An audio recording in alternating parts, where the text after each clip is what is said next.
Hello everyone, welcome to Studyfy. आज के इस वीडियो लेक्चर में हम डिस्कस करेंगे एमएस एक्सेल के फंक्शंस को। Part 1, part 2 and part 3 already upload हो चुके हैं। आज हमारा पार्ट 4 रहेगा जिसमें हम क्वेश्चन नंबर 38 से आगे डिस्कस करेंगे। तो चलिए स्टार्ट करते हैं आज का वीडियो सेशन। देखते हैं question number 38।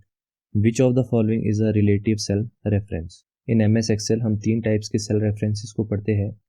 First one is relative, second one is absolute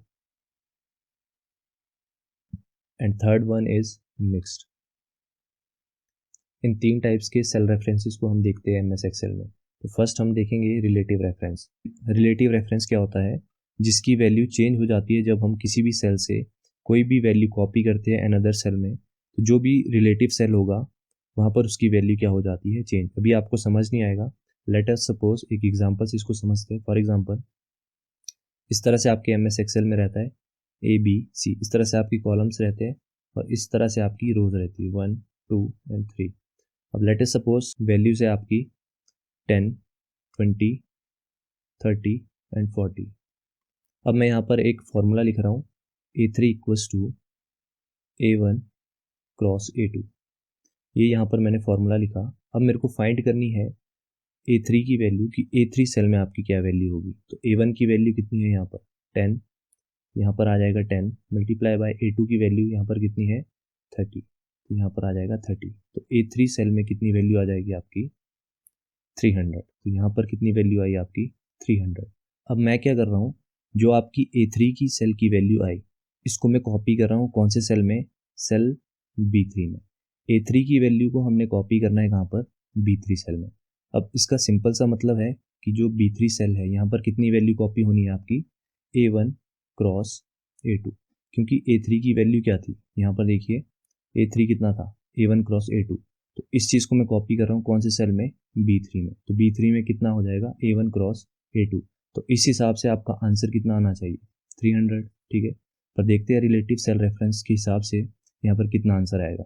तो देखते हैं यहाँ पर कितनी वैल्यू आएगी आपकी, ठीक है। तो यहाँ पर आपको फाइंड करनी है रिलेटिव सेल रेफरेंस से कि आपकी वैल्यू यहाँ पर कितनी होगी। तो B3 की वैल्यू यहाँ पर कितनी होगी, यहाँ पर आ जाएगा आपका B1 क्रॉस B2। अब यहाँ पर ऐसा क्यों हुआ, क्योंकि यहाँ पर यूज़ हो रहा है रिलेटिव सेल रेफरेंस, यानी कि A1 का रिलेटिव कौन है यहाँ पर B1, A2 का कौन होगा B2, A3 का कौन होगा B3।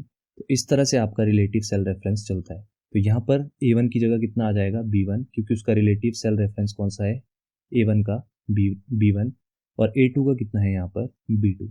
तो इस हिसाब से B3 में कितनी वैल्यू आ जाएगी आपकी, B1 की वैल्यू है यहाँ पर देखिए 20 क्रॉस, और B2 की वैल्यू कितनी है यहाँ पर 40। तो B3 में आपकी वैल्यू कितनी आ जाएगी 800। तो आपका B3 में यहाँ पर कितनी वैल्यू आ गई 800। तो यहाँ पर आपकी कितनी आ रही थी 300। जब मैंने A3 की वैल्यू कॉपी की कहाँ पर B3 में, तो आपका रिजल्ट 300 ना आकर कितना आया 800। तो इस तरह से आपका क्या काम करता है रिलेटिव रेफरेंस। तो इसका राइट आंसर हो जाएगा यहाँ पर ऑप्शन नंबर बी C2। और अगर कहीं पर भी आपका डॉलर का साइन यूज हो रहा है तो उसे हम क्या बोलते हैं एब्सोल्यूट सेल रेफरेंस, ठीक है। और ये यहाँ पर जो है ये क्या है आपका मिक्स्ड सेल रेफरेंस। इनको हम लेटर में डिस्कस करेंगे। नेक्स्ट देखते हैं question number 39। To sum a list in a column से A1 to A100 where hidden rows should be ignored the formula to be used. यहाँ पर आपको क्या पूछा है, आपको एक रेंज सिलेक्ट करनी है A1 to 100, और जहाँ पर आपको क्या करना है इस रेंज में आपको सम करना है। पर यहाँ पर कंडीशन क्या है, जो भी आपकी हिडन रो होगी उसको आपको यहाँ पर इग्नोर करना है। इसको फॉर एग्जाम्पल इसको भी समझते हैं। जैसे फॉर एग्जाम्पल आपके पास एक्सेल में यहाँ पर कॉलम गिवन है A और यहाँ पर आपकी रोज गिवन है 1 2 3 4 इस तरह से। अब यहाँ पर लेट अस सपोज मैंने लिया है सैलरी का कॉलम, यहाँ पर मान लो सैलरी है, इस तरह से आपकी यहाँ पर वैल्यू है, ठीक है। अब यहाँ पर आपको क्या पूछा है कि आपको रेंज सिलेक्ट करनी है A1 से A100 तक, यानी कि ये वाला कॉलम आपको यहाँ पर सिलेक्ट करना है इस तरह से, ठीक है। तो यहाँ पर हमने रेंज सिलेक्ट की A1 से A100। और इस क्वेश्चन में क्या पूछा है, अगर मैं कोई भी एक रो यहाँ पर हाइड कर लूँ तो उसके बाद जब आप सम करेंगे तो जो आपकी हिडन रो होगी उसका सम यहाँ पर नहीं आना चाहिए। मान लो मैंने रो 2 को यहाँ पर हाइड कर दिया अब जब मैं यहाँ पर टोटल करूँगा इस रेंज में, तो जो आपका रो 2 है इसमें जो भी आपकी सैलरी है जैसे 20,000, तो ये यहाँ पर ऐड नहीं होनी चाहिए। तो इस चीज़ के लिए जहाँ पर आपकी हिडन रोज है वहाँ पर अगर आपको सम करना है तो उसके लिए हम कौन सा फंक्शन यूज़ करते हैं, सब टोटल। तो इसका राइट आंसर हो जाएगा यहाँ पर ऑप्शन नंबर सी, सब टोटल। अब यहाँ पर सिंटेक्स में आपको यहाँ पर 109 दिख रहा है, तो ये क्या रहता है आपका, ये रहता है यहाँ पर फंक्शन कोड, और 109 फंक्शन कोड किसका है, सम का। ठीक है, तो इस तरह से वेरियस ऑफ कोड्स यहाँ पर डिफाइन है अंडर सब टोटल फंक्शन। जैसे 109 आपका सम के लिए है, उसी तरह से जैसे अगर आपको काउंट करना है उसके लिए भी कुछ एक सर्टन कोड यहाँ पर मेंशन करने पड़ते हैं। तो इसका राइट आंसर हो जाएगा ऑप्शन नंबर सी। नेक्स्ट है question number 40। In references to MS Excel please see the contents of the following cell. यहाँ पर आपको एक फिगर गिवन है। अब आपसे यहाँ पर क्या पूछा है, आपके पास cell A3 has the formula, आपके पास A3 में एक फॉर्मूला यहाँ पर गिवन है, और आपको क्या पूछा है कि जो आपकी A3 सेल की वैल्यू आएगी उसको आपको कहाँ पर कॉपी करना है, सेल B3 में। तो आपके पास गिवन क्या है, आपके पास A3 गिवन है कितना, A1 क्रॉस $A$2। तो सबसे पहले तो जहाँ पर भी आपके पास डॉलर यूज़ होता है वहाँ पर कौन सा रेफरेंस यूज़ होता है, आपका एब्सोल्यूट। ये आपको याद रखना। जहाँ पर भी आपका डॉलर यूज़ हुआ वहाँ पर आपका कौन सा रेफरेंस यूज़ हो रहा है, एब्सोल्यूट। और यहाँ पर कौन सा यूज़ हुआ है आपका, हम पढ़ चुके हैं, रिलेटिव सेल रेफरेंस। ठीक है, तो आपके पास सबसे पहले तो आपको A3 की वैल्यू यहाँ पर निकालनी है। A1 की वैल्यू कितनी है यहाँ पर, 4, तो यहाँ पर आ जाएगा 4 इंटू, अब यहाँ पर है $A$2, इसका सिंपल मतलब है A2, पर जो आपका रेफरेंस यूज़ हुआ है वो कौन सा है, एब्सोल्यूट सेल रेफरेंस। इसका मतलब क्या है वो हम समझेंगे। यहाँ पर कितनी वैल्यू आ जाएगी आपकी A2 सेल की, 5, तो यहाँ पर A3 की वैल्यू कितनी आई, 20। ठीक है, अब इस क्वेश्चन में आपसे क्या पूछा है, जो आपकी वैल्यू A3 में आई इसको आपको कहाँ पर कॉपी करना है, सेल B3 में। आपको A3 सेल से कॉपी करनी है वैल्यू कहाँ पर, B3 में। तो A3 का फॉर्मूला क्या था, A1 क्रॉस $A$2। ठीक है, ये आपका A3 का था, तो इसको कहाँ कॉपी करना है आपको, B3 में। तो जब आप इसको यहाँ पर कॉपी करेंगे तो मैंने क्या बोला, यहाँ पर यूज़ हुआ है आपका रिलेटिव रेफरेंस, और हम रिलेटिव रेफरेंस ऑलरेडी पढ़ चुके हैं, और यहाँ पर यूज़ हुआ है आपका एब्सोल्यूट सेल रेफरेंस। तो A कितना बन जाएगा यहाँ पर, B1 मल्टीप्लाई, अब जो आपका एब्सोल्यूट सेल रेफरेंस होता है इसकी वैल्यू कॉपी करने पर भी चेंज नहीं होती, तो यहाँ पर आपका $B$2 नहीं आएगा, यहाँ पर कितना आएगा, $A$2।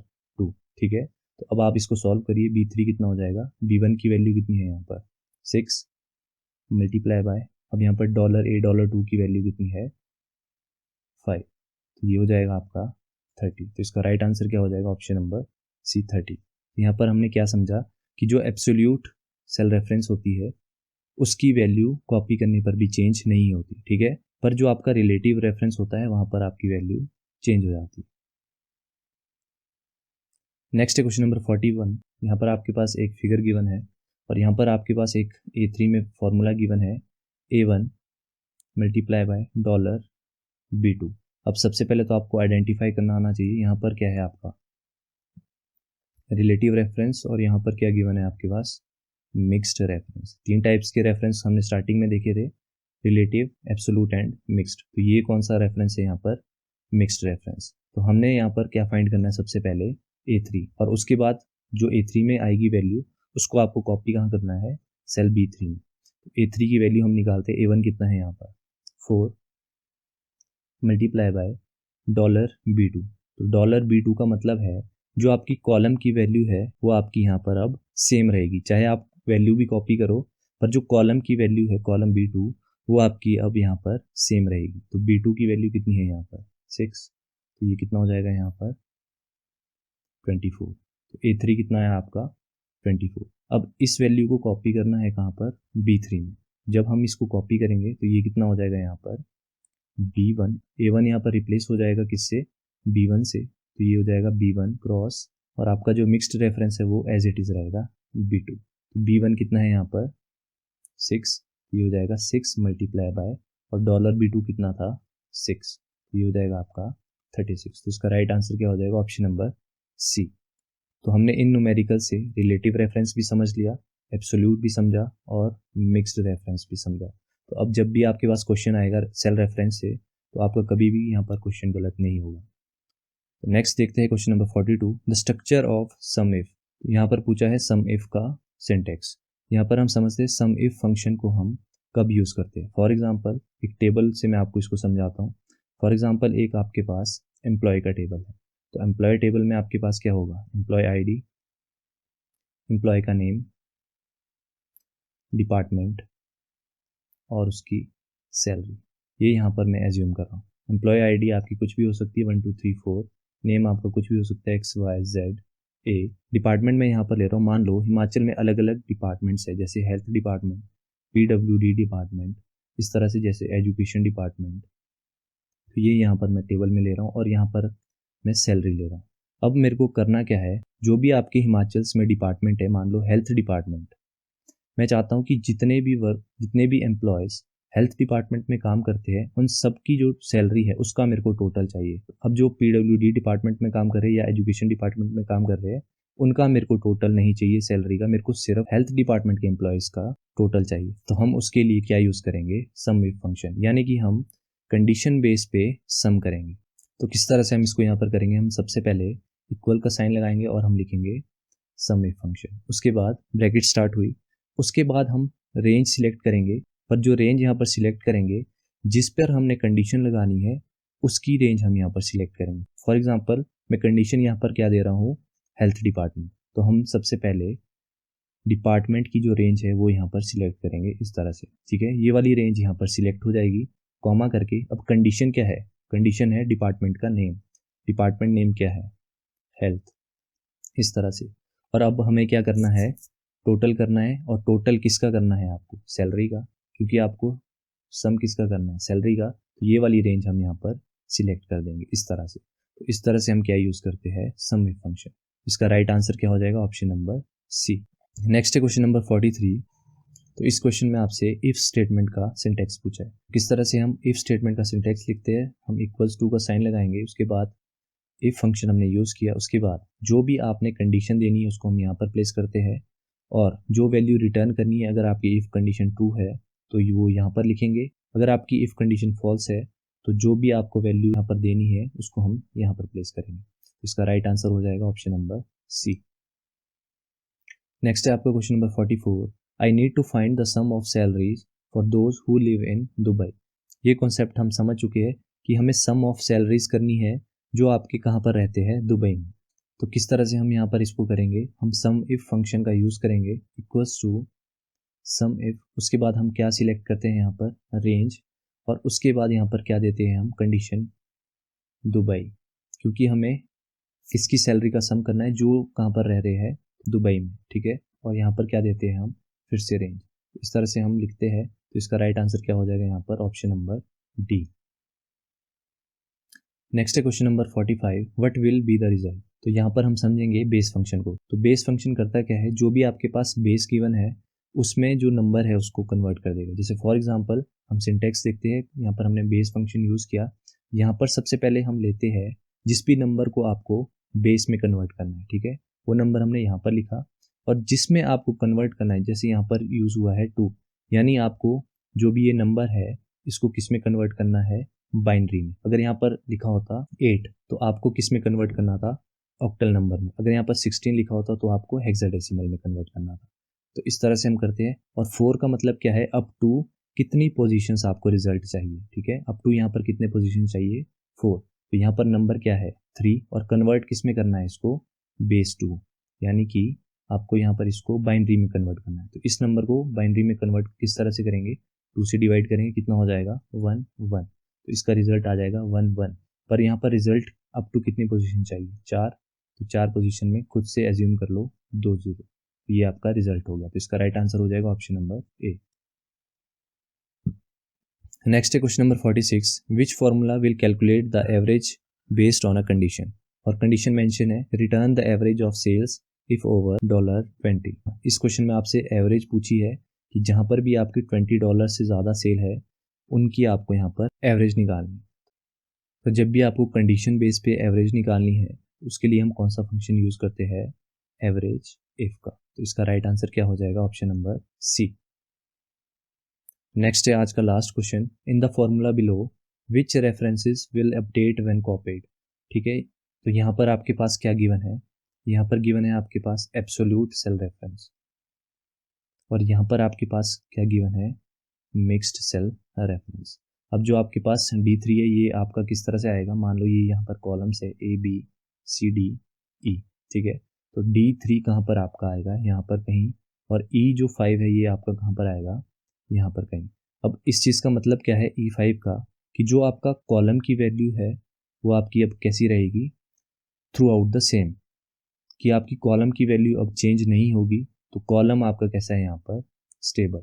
तो आपका जो भी चेंज होगा वो कहाँ पर होगा, आपका इस रो में, क्योंकि आपका जो कॉलम है वो यहाँ पर स्टेबल है, तो आपका जो भी चेंज होगा वो आपका कहाँ पर होगा, रो में। तो इसका राइट आंसर क्या हो जाएगा यहाँ पर, रो 5। तो उम्मीद करता हूँ आपके लिए वीडियो सेशन यूजफुल रहा होगा। अगर आपको वीडियो लेक्चर पसंद आया तो प्लीज़ वीडियो को लाइक ज़रूर करिएगा। अगर कोई नया यहाँ पर वीडियो को देख रहा है तो इसके जो 3 पार्ट्स है वो ऑलरेडी अपलोड हो चुके हैं, और आप हमारे टेलीग्राम चैनल से भी जुड़े, लिंक आपको डिस्क्रिप्शन में मिल जाएगा। तो that's all for today session and thank you so much.